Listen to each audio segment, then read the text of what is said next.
ఆల్కోవా plus అనేది pharmaceutical, Biotech, healthcare మరియు ఇతర నియంత్రిత పరిశ్రమల్లో డాటా ఇంటిగ్రిటీ, డేటా సమగ్రత, ప్రమాణాలను నిర్ధారించేందుకు ఉపయోగించే ప్రిన్సిపిల్స్. ఏ అంటే అట్రిబ్యూటబుల్, అనగా ఆపాదించగలిగే అని అర్థం. డేటా ఎవరు నమోదు చేశారు, ఎప్పుడు నమోదు చేశారు అనే విషయాలు స్పష్టంగా ఉండాలి. ఉదాహరణ: ఒక ల్యాబ్ టెక్నీషియన్ పిహెచ్ రీడింగ్ రాసినప్పుడు అతని పేరు, సంతకం లేదా ఆన్లైన్ లాగిన్ ఐడి ఉండాలి. ఎల్ అంటే లెజిబుల్, స్పష్టంగా చదవగలిగే అని అర్థం. డేటా చదవడానికి స్పష్టంగా అర్థమయ్యేలా ఉండాలి. ఉదాహరణ: హ్యాండ్ రైటింగ్ స్పష్టంగా చదవగలిగేలా ఉండేలా రాయాలి. సి అంటే కంటెంపరేన్యూస్, తప్పకుండా తగిన సమయంలో నమోదు చేయబడిన అని అర్థం. డేటా ఒకే సమయంలో నమోదు చేయాలి, తర్వాత మార్పులు చేయకూడదు. ఉదాహరణ: ఒక ల్యాబ్ టెక్నీషియన్ శాంపిల్ టెస్ట్ చేసిన వెంటనే రిజల్ట్ రాయాలి. ఓ అంటే ఒరిజినల్, అసలైనది అని అర్థం.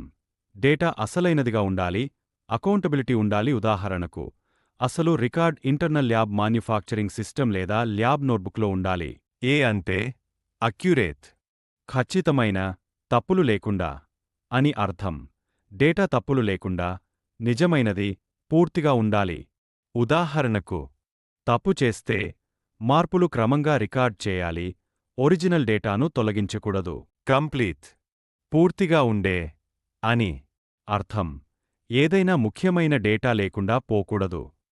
ఉదాహరణ: ఒక ఫార్మా కంపెనీ బ్యాచ్ మాన్యుఫాక్చరింగ్ రికార్డ్స్లో టెంపరేచర్ రీడింగ్స్ లేదా మరి ఏ ఇతర ఎంట్రీస్ మిస్ చేయకూడదు. డేటా పూర్తిగా నమోదు చేయాలి. కన్సిస్టెంట్, సమానంగా ఉండే అని అర్థం. డేటా సదా సమానమైన విధంగా నమోదు చేయాలి. ఉదాహరణ: కంపెనీ ఎస్ఓపిని అనుసరించి ఒకే విధమైన ఫార్మాట్లో రిజల్ట్ నమోదు చేయాలి. ఎండ్యూరింగ్, స్థిరంగా ఉండే అని అర్థం. డేటా నశించకుండా, పొరపాటుగా పోకుండా భద్రంగా ఉండాలి. ఉదాహరణ: ఎఫ్డీఏ మరియు డబ్ల్యూహెచ్ఓ గైడ్ లైన్స్ ప్రకారం ఫార్మా కంపెనీలు డేటాను 5 నుండి 10 ఏళ్ల వరకు భద్రంగా ఉంచాలి. అవైలబుల్, అందుబాటులో ఉండే అని అర్థం.